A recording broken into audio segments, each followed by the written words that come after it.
فانكحوهن بإذن أهلهن وآتوهن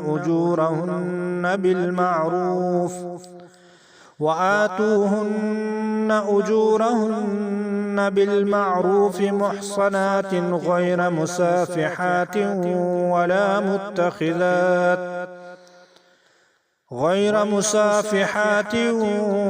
ولا متخذات أخدان،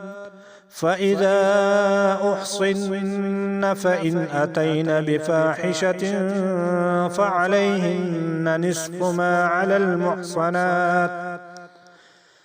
ما على المحصنات من العذاب، ذلك لمن خشي العنة منكم، وأن تصبروا خير لكم، والله غفور رحيم.